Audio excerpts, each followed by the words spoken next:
اور صفحہ نمبر 51 مولوی اشرف علی تھانوی صاحب آپ کے حکیم الامت، انہوں نے اس کو دیا ہے عقیدہ نمبر 33، مسئلہ عقیدے کا ہے۔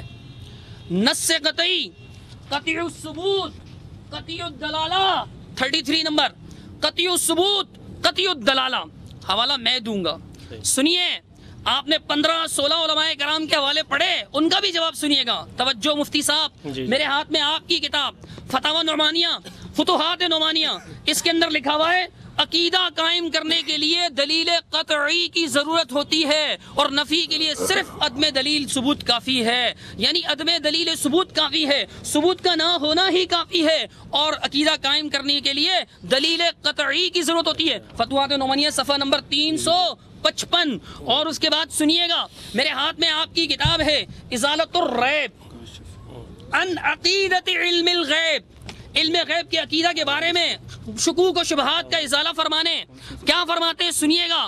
دیکھیے سرفراز صاحب لکھتے ہیں کہ جناب یہی حال ساوی وغیرہ کا آگے جا کے لکھتے ہیں کہ شرح مواقف، کتاب کا نام شرح مواقف، کتاب کا نام ہے 1، شرح فقہ اکبر 2، مسامرہ 3، شرح عقائد 4، فتح الباری 5، واللفظ لہو، آگے لکھتے ہیں یعنی جن مسائل کا تعلق عمل کے ساتھ ہے ان میں صحیح حدیث استدلال کافی ہے، کیونکہ اعمال کے لیے ظنی دلال کافی ہیں، لیکن جب عقائد کی باری آئے گی تو ان میں صرف وہ حدیثیں قابل قبول ہوں گی جن کا یقین کا فائدہ دیں، یقین کا، مثلا یہ کہ متواتر ہوں تو قابل قبول ہوں گی، متواتر ہوں۔ آپ نے ملاحظہ کر لیا، عقیدت اور چیز ہے، عقیدہ اور چیز ہے۔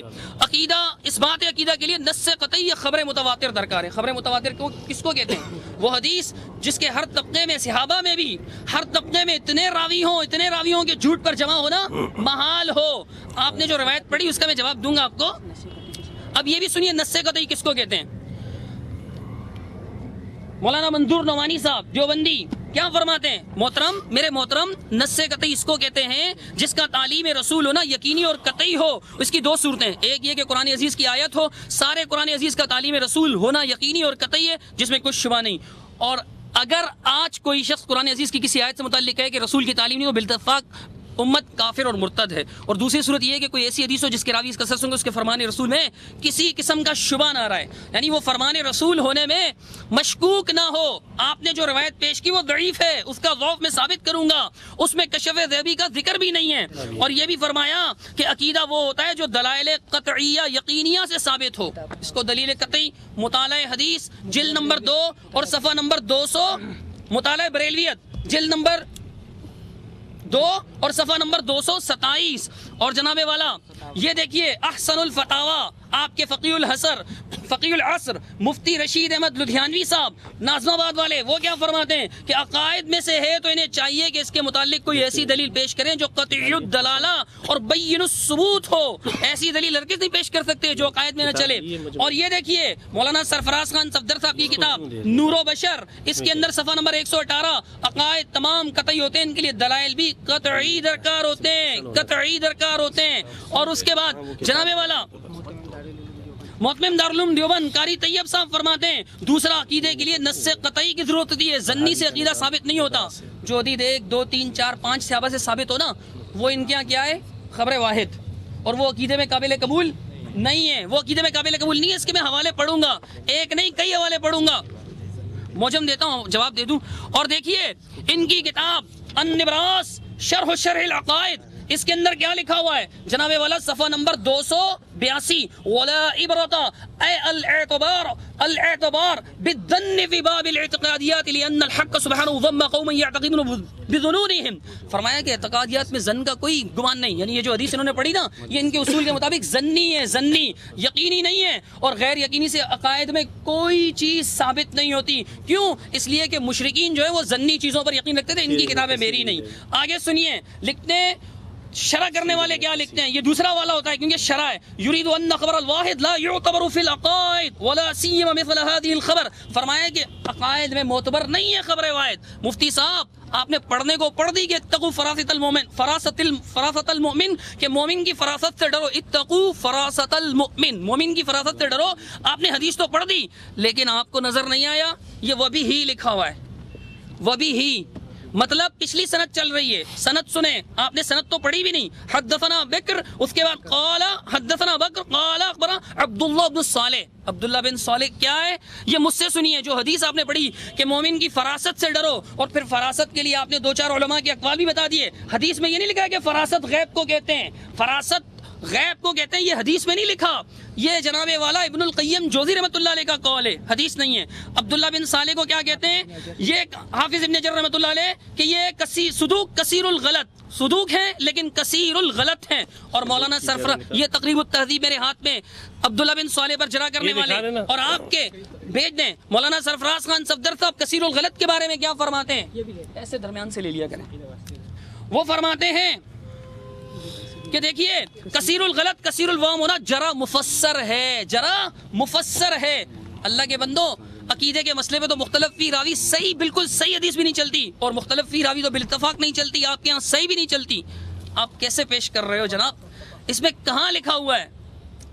عبداللہ بن صالح دیکھ لیں، آپ سائٹ پر ہو کر دیکھ لیں. عبداللہ بن صالح ہم نوٹ کر کے نہیں لائے تھے، ابھی آپ نے روایت نکالی، ہم نے جواب نکالا الحمدللہ.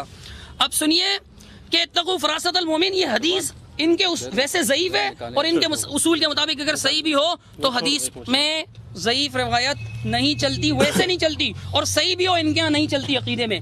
اللہ کا قرآن کہتا ہے کہ ما کان اللہ وما کان اللہ لیطلعکم علی الغیب، اللہ تم کو غیب کی خبر نہیں دے گا. جو بھی قرآن پڑھتا ہے سب کو اللہ تعالیٰ فرما رہا ہے. نعوذ باللہ کہ اللہ غلط بیانی کر سکتا ہے، نعوذ باللہ کہ اللہ تعالیٰ جھوٹ بول سکتا ہے، نعوذ باللہ کہ اللہ کی بات خلاف حقیقت ہو سکتی ہے، نعوذ باللہ کہ اللہ کی بات خلاف واقع ہو سکتی ہے. نہیں قطعاً نہیں. جب رب کا قرآن کہتا ہے، سورہ آل عمران کی آیت 179 میں پڑھ چکا ہوں، قرآن کے خلاف آپ کو یقینی دلیل پیش کرنی پڑے گی. یہ آپ کے اصول کے مطابق آپ نے غلط پیش کی ہے. اور اب سنیے، آپ کشف فرما رہے ہیں، تو کشف کہتے کس کو ہیں؟ آپ کی ہی کتاب میں لکھا ہوا ہے جناب والا کشف کی تعریف. جب غیبی معاملات کے حقائق میں کسی مضمون کے منکشف ہونے کا اتفاق ہوتا ہے تو اس وقت سالک اگر سونے جاگنے کے بین حالت میں ہوتا ہے تو صوفیہ کی اصطلاح میں اس کشف کو واقعہ کہتے ہیں، اور عین بیداری اور حضور میں ہو تو اسے مکاشفہ کہتے ہیں. غیبی معاملات کا ذکر ہے، غیبی معاملات کا. امداد السلوک، یہ جناب والا کتاب کس کی؟ قطب الدین دمشقی کی، اور مؤلف اس کے امام ربانی، اور جناب والا میں بھیجتا ہوں. اور اس کی زکریا صاحب فرماتے ہیں کہ میں تو اس کتاب کے پڑھنے کا کہا کرتا ہوں، اس کے اندر سب لکھا ہوا ہے. زکریا صاحب عاشق علی میرٹھی صاحب نے اس کا ترجمہ کیا، یوں بھیجیے. اب دیکھیے اس کے اندر بھی لکھا ہوا ہے کشف، اور یہ مولانا منظور مینگل صاحب کی کتاب ہے. کشف کے بارے میں کہتے ہیں کشف میں یہ ہوتا ہے کہ مکشوف عنہ سے پردے کو ہٹایا جاتا ہے اور اس کو وہ منظر دکھایا جاتا ہے. کشف کرامات اور معجزات یہ غیر اختیاری افعال ہے. آگے لکھتے ہیں کیونکہ کشف میں یہ ہوتا ہے کہ ایک دور دراز علاقے میں اس کے بارے میں پوچھا جاتا ہے تو اللہ درمیان سے پردے کو ہٹا دیتا ہے اور وہ دیکھ لیتا ہے. اگر پردے کے پیچھے سے پردہ ہٹا دیا جائے تو بتائیے پردے کے پیچھے غیب ہوتا ہے کہ نہیں؟ اللہ کہتا ہے غیب کوئی جانتا ہی نہیں، اور یہ کہتے ہیں کشف میں پردے ہٹا دیے جاتے ہیں. تو غیب کا عقیدہ ثابت ہوا نہیں. مولانا عبداللہ ناصر رحمانی صاحب کی کتاب تو اپنے بڑے شوق سے پڑھی، لیکن وہاں کشف غیبی کا ذکر نہیں ہے، کشف غیبی کا ذکر نہیں ہے. اکثر علماء حدیث کی کتاب میں نہیں ہے. اگر ہوتا بھی، اب دیکھیے کشف کس کو کہتے ہیں. لکھتے ہیں خان صاحب کے نزدیک گدھے کو بعض غیوب کا علم. فتوحات نعمانیہ اور جناب والا صفحہ نمبر 410، اس کے اندر ایک واقعہ پیش کیا کہ خان صاحب نے نقل کیا کہ گدھا تھا، اس کو کشف ہوتا تھا، لیکن کشف کے بعد کیا کہتے ہیں کہ بعض مخفی باتوں کا کشف ہوتا تھا اور علم غیب لگایا. خان صاحب کے گدھے کو بعض علوم غیوب کا علم، یعنی بعض غیبوں کا علم، یہ فتوحات نعمانیہ ہے. اور نیچے لکھا کشف، علم غیب ثابت کرو. اللہ کہتا ہے ما کان اللہ لیطلعکم علی الغیب، اللہ تمہیں غیب پر مطلع کرنے والا نہیں. آگے یہ میرے ہاتھ میں کتاب ہے بریلوی فتنے کا نیا روپ، اس پہ جناب والا عارف سنبلی صاحب استاد ندوۃ العلماء لکھنؤ اور مولانا محمد منظور نعمانی صاحب یہ کیا فرماتے ہیں. ایک یہ کہ اللہ تبارک و تعالیٰ وہی کشف وغیرہ کے ذریعے اپنے مقبول بندوں یعنی انبیاء علیہ السلام اولیاء کو غیب کی باتوں کی اطلاع دیتا ہے، انبیاء کے علاوہ غیب کی. قرآن کہتا ہے صرف رسول کو، اور یہ کہتے ہیں بسم اللہ الرحمن صاحب نے کہی ہے کہ ہم نے اپنا دعویٰ ذکر نہیں کیا، حالانکہ ہم نے شروع میں ہی اپنا دعویٰ ذکر کر دیا تھا کہ ہمارے نزدیک کشف و الہام حق اور سچ ہے. یہ دعویٰ ہے نا، اور کیا پوری تقریر پڑھ کے بتلاؤں؟ یہ کافی ہمارا دعویٰ ہے. پھر انہوں نے یہ کہا کہ کسی عالم نے یہ نہیں کہا ہے کہ کشف و الہام، جتنی ہم نے عبارتیں پڑھی ہے اس میں کسی عالم نے یہ نہیں کہا ہے کہ کشف و الہام قرآن و سنت سے ثابت ہے. حالانکہ میں نے آپ کے سامنے اولیاء اللہ کی پہچان اہل حدیث سے بیان کی تھی. اس میں انہوں نے صراحتاً لکھا تھا جو کشف کا منکر ہے وہ قرآن و حدیث کا منکر ہے، وہ حدیث رسول کا منکر ہے. میں نے آپ حضرات کے سامنے اس کا حوالہ پیش کیا تھا۔ پھر انہوں نے یہ بات کی کہ کشف کی تعریف جو ہے اس کتاب والے نے یہ کی ہے، تو بعض مکاشفے ایسے کہ جو دنیا ہی میں اس وقت پردے اٹھا دیے گئے وغیرہ وغیرہ، تو بھائی یہی تعریف تو ہم نے بھی کی نا کشف کی، بیائی یہی تعریف تو ہم نے کی نا۔ تو یہ کہنا کہ آپ کی تعریف الگ، یہ تعریف الگ، یہ ایک عجیب بات ہے۔ یہی تعریف جو انہوں نے اس کتاب سے پیش کی امداد السلوک سے، یہی تعریف تو ہمارے نزدیک ہے جو میں نے مدارج السالکین سے پیش کی اور دیگر اس سے۔ تو بہرحال میں نے تقریباً 20 علماء اہل حدیث کے حوالے بیان کیے تھے جو اس بات کے قائل تھے کہ کشف و الہام کے ذریعے اللہ تبارک و تعالی علم دیتے ہیں۔ ان 20 میں سے 21ویں کا اضافہ آپ کر لیں۔ یہ میرے ہاتھ میں جو ہے مدارج السالکین ابن قیم جوزی رحمۃ اللہ علیہ کی کتاب ہے۔ ابن قیم جوزی رحمۃ اللہ علیہ اپنی اس کتاب کے اندر فرماتے ہیں کہ کشف کیا ہے؟ فرماتے ہیں کہ کشف ایک ایسی چیز ہے، علوم المکاشفۃ الصحیحۃ علوم یحدثها الرب سبحانہ و تعالی فی قلب العبد۔ اللہ تبارک و تعالی بندے کے دل کے اندر علوم پیدا فرما دیتا ہے، اور ویطلع بها علی امور تخفى علی غیرہ، اس کو ایسے امور کے اوپر مطلع کر دیتا ہے جو دیگر حضرات کے اوپر مخفی ہوتے ہیں۔ صحیح کہ نہیں؟ مدارج السالکین صفحہ نمبر 873، ابن قیم جوزی رحمۃ۔ تو یہ 21 علماء اہل حدیث۔ پھر التاج المکلل کے اندر بھی یہ حوالہ ہے، بس دیکھ لینا صفحہ نمبر 382 کے اندر، نواب صدیق حسن اہل حدیث۔ اسی طریقے سے یہ تاریخ اہل حدیث بھی ہے، اس کے اندر بھی یہ دیکھ لینا، کشف کو یہ مانتا ہے۔ صفحہ نمبر میں آپ کو بتلاتا چلوں 286۔ تو یہ تقریباً 23 علماء اہل حدیث ہو گئے جو میں نے آپ حضرات کے سامنے بیان کی ہے، اور جس کے متعلق جناب صدیق صاحب یہ کہتے ہیں کہ یہ اہل حدیث کے علماء کافر ہیں۔ سبحان اللہ۔ یہ سارے کے سارے علماء اہل حدیث جس کے اوپر جو ہے جماعت اہل حدیث کی بنیاد ہے، وہ سب کے سب کافر۔ ابن تیمیہ کافر ہو گئے، ابن قیم کافر ہو گئے، عبداللہ ناصر رحمانی کافر ہو گئے، نذیر حسین دہلوی کافر ہو گئے، مومن بچا، مسلمان بچا تو ایک صدیق رضا بچا۔ اچھا، پھر انہوں نے یہ کہا کہ بات چیت کے اندر کہ آپ نے جو حدیث بیان کی ہے یہ حدیث جو ہے ضعیف ہے، اور انہوں نے یہ کہا کہ اس کے اندر عبداللہ بن صالح نام کا راوی ہے۔ دیکھیں اسی کتاب کے اندر، یہ جو میں نے کتاب پیش کی نا، اسی کتاب میں نیچے لکھا ہوا ہے قال الحافظ الحیثمی اسنادہ حسن۔ یہ تو حسن درجے کی روایت ہے، خدا کے بندے۔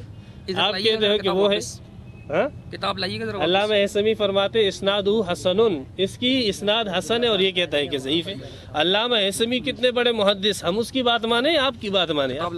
اچھا، ایک دوسرے یہ علامہ شوکانی رحمۃ اللہ علیہ اہل حدیث کے عالم، یہ قطر الولی صفحہ نمبر 286 میں اسی حدیث کے متعلق فرماتے اتقوا فراست المؤمن وهو حدیث حسن۔ یہ حسن درجے کی کیا ہے؟ حدیث۔ سبحان اللہ۔ صحیح کہ نہیں؟ یہ دو جو ہے عالم ہو گئے۔ پھر انہوں نے نبراس کا حوالہ بھی پیش کیا، تو اس لیے میں بھی نبراس کا حوالہ چلو پیش کر دیتا ہوں۔ صاحب نبراس فرماتے، کہاں ہے؟ 104 میں بھی 108 میں بھی۔ اچھا، فرماتے والحق انہ صحیح، یہ نبراس جو انہوں نے پیش کی تھی نا، صفحہ نمبر 108 کے اندر فرماتے اتقوا فراست المؤمن والی حدیث بالکل صحیح ہے۔ صحیح کہ نہیں؟ یہ 3 علماء ہو گئے۔ اچھا، پھر انہوں نے یہ کہا کہ یہ روایت جو ہے ایک صحابی سے مروی، ایک صحابی سے نہیں، خدا کے بندے، یہ تو اور صحابہ کرام سے بھی مروی ہے۔ میں نے ابو امامہ کے سند سے ذکر کی۔ دوسرے صحابی عبداللہ ابن عمر فرماتے نبی اکرم صلی اللہ علیہ وسلم نے فرمایا اتقوا فراست المؤمن فإن المؤمن ينظر بنور اللہ۔ تیسرے صحابی حضرت ثوبان رضی اللہ تعالیٰ عنہ فرماتے نبی اکرم صلی اللہ علیہ وسلم نے فرمایا احذروا فراست المؤمن فإنه ينظر بنور اللہ۔ اسی طریقے سے جی ابو سعید خدری رضی اللہ تعالیٰ عنہ کی یہی حدیث، یہ چوتھے صحابی حضرت ابو سعید خدری رضی اللہ تعالیٰ عنہ کی ترمذی شریف جلد ثانی کے اندر یہ حدیث موجود ہے۔ نکالو بھائی ترمذی ثانی۔ تو یہ 4 صحابہ میں نے ذکر کی، ابو امامہ، عبداللہ بن عمر، حضرت ثوبان اور ابو سعید خدری رضی اللہ تعالیٰ عنہ ترمذی جلد ثانی۔ یہ 4 صحابہ یہ حدیث نقل کرتے ہیں اتقوا فراست المؤمن فإنه ينظر بنور اللہ۔ پھر میں نے یہ عرض کیا کہ یہ ہمارا دعویٰ جو ہے ثابت ہو گیا، ہم نے حدیث رسول ذکر کی، تو انہوں نے جو ہے ہمارے علماء کی عبارتیں پیش کی۔ یہ دیکھو صفحہ نمبر 145 ہے بھائی، جلد ثانی صفحہ نمبر 145 ابو سعید خدری رضی اللہ تعالیٰ عنہ سے یہ حدیث. ترمذی دیں ذرا. ہاں ترمذی دے. پھر انہوں نے یہ بات کہی کہ بھائی یہ آپ نے جو حدیث بیان کی ہے خبر واحد ہے. خبر واحد عقائد کے اندر نہیں چلتی ہے. کیا چلے گی؟ قرآن چلے گا اور احادیث متواترہ چلے گی. پہلی بات تو یہ ہے کہ آپ حضرات کے نزدیک اہل حدیث جماعت کے نزدیک عقیدہ خبر واحد سے بھی ثابت ہو جاتا ہے. صحیح کہ نہیں؟ یہ وہ فتویٰ ہے جس سے آج کل اہل حدیث جماعت فتوے دیتے ہیں. فتاوی شیخ محمد صالح العثیمین، صدیق صاحب اس کو جانتے ہوگے، فرماتے ہیں کہ یہ بات هل تثبت العقیدۃ باحادیث الاحاد، کیا خبر واحد سے عقیدہ ثابت ہوتا ہے یا نہیں ہوتا؟ تو وہ فرماتے ہیں کہ جی ہاں بالکل خبر واحد کے ذریعے عقیدہ ثابت ہو جاتا ہے. یہ صفحہ نمبر 188 89 کے اندر انہوں نے یہ مسئلہ ذکر کیا ہے کہ خبر واحد مفید علم ہے، خبر واحد کے ذریعے سے عقیدہ ثابت ہو جاتا ہے. لہذا ان کا یہ کہنا کہ نہیں خبر واحد سے عقیدہ ثابت نہیں ہوتا، یہ بات غلط. پھر انہوں نے جو یہ کہا، انہوں نے آیت پڑھی ما کان اللہ لیطلعکم علی الغیب، قرآن آئے ہوئے 1400 سال ہو گئے، ٹھیک ہے نا. اب یہ اس آیت سے کسی ایک عالم نے، کسی اہل سنت والجماعت کے عالم نے یہ بات جو ہے مستنبط کی ہو، یہ بات نکالی ہو کہ استنباط کی کیا ضرورت ہے؟ کیا نام ہے کہ کشف الہام حق نہیں. یہ جناب صدیق صاحب کی اپنی کتاب ہے جو انہوں نے جماعت المسلمین کے رد میں لکھی. اس کی تقریض کے اندر یہ فرماتے ہیں کہ اگر قرآن یا حدیث کو اپنے فہم سے سمجھتے ہوئے ان کی منمانی تشریحات سلف صالحین سے ہٹ کر کی جائے گی تو وہ قادیانیت، پرویزیت یا غامدیت تو ہو سکتی ہے، دین ہرگز نہیں.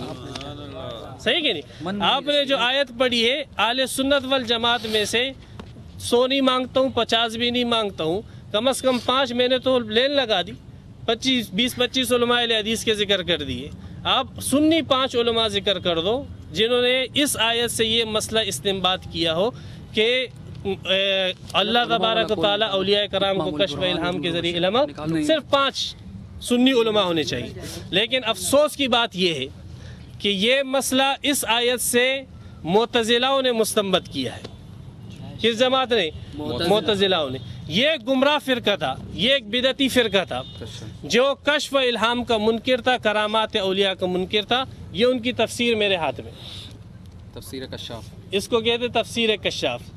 اس تفسیر کشاف کے اندر یہ علامہ زمخشری اس قسم کی جتنی آیتیں عالم الغیبی فلا یظہر علی غیب احدا، ما کان اللہ لیطلعکم علی الغیب ولکن اللہ یجتبی من الرسل من یشاء، فرماتے ہیں ان حدیثوں سے ثابت ہوتا ہے وفی ھذا ابطال للکرامات، اس سے ان آیتوں سے ثابت ہوتا ہے کہ کرامت ورامتیں کچھ نہیں ہیں. یہ مسئلہ کون ثابت کر رہا ہے؟ اسے معتزلہ ثابت کر رہے ہیں. تفسیر کشاف سورہ جن کے اندر آپ دیکھ سکتے ہو. اہل سنت والجماعت نے کیا کیا ہے؟ اہل سنت والجماعت نے ہمیشہ معتزلہ کی تردید کی ہے. وہ میں نے کتاب یہاں رکھی تھی، کہاں گئی؟ شرح مقاصد. یہ شرح مقاصد یہ آپ کے سامنے ہے، شرح مقاصد جلد 3. انہوں نے اولیاء کرام کی کرامت اور کشف حق ہے، اور جو معتزلہ کے استدلال ہے اسی آیت کو ذکر کیا ہے کہ معتزلہ استدلال میں یہ آیت پڑھتے ہیں عالم الغیب فلا یظہر علی غیب احدا، ما کان اللہ لیطلعکم علی الغیب ولکن اللہ یجتبی من رسل من یشاء. یہ قول معتزلہ کا ہے. علامہ تفتازانی رحمۃ اللہ علیہ ان کی تردید میں تقریباً 6 یا 7 جوابات دیتے ہیں. کتنے؟ 6 یا 7.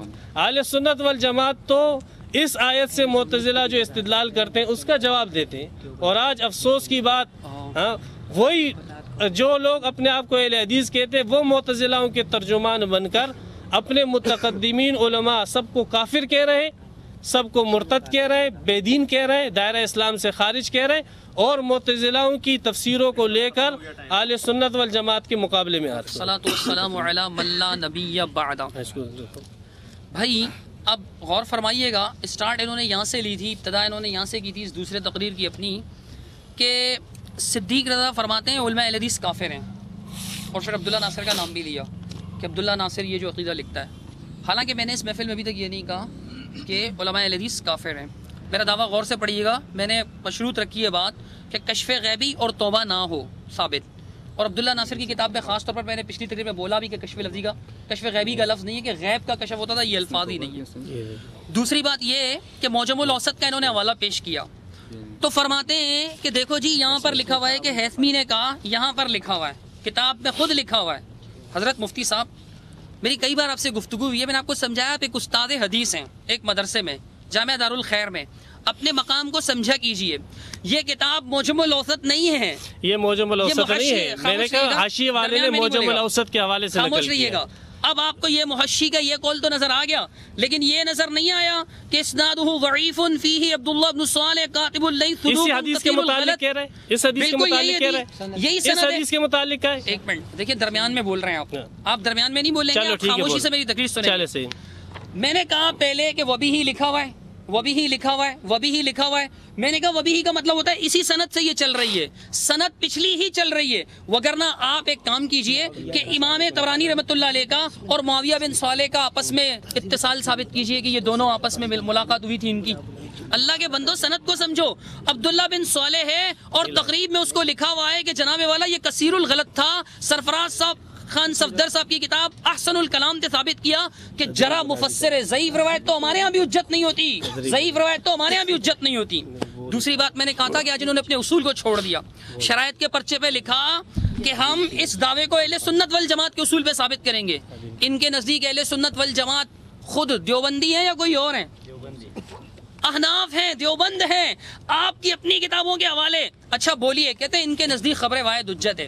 الحمدللہ اگر صحیح ہو، یہ تو ضعیف ہے عبداللہ بن صالح، اگر صحیح ہو تو ہاں ہمارے نزدیک حجت ہے، میرا عقیدہ حق ہے۔ مفتی صاحب بتائیے آپ کا عقیدہ بھی حق ہے یا باطل؟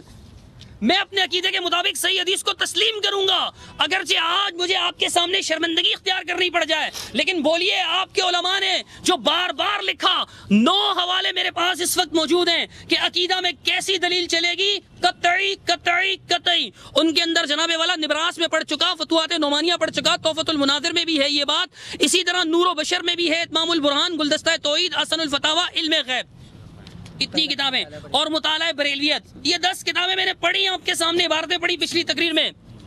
ان کے اندر لکھا ہے کہ کیسی دلیل چلے گی، قطعی، یا قرآن کی آیت ہو یا خبر متواتر ہو۔ بولیے آپ کا یہ اصول باطل ہے؟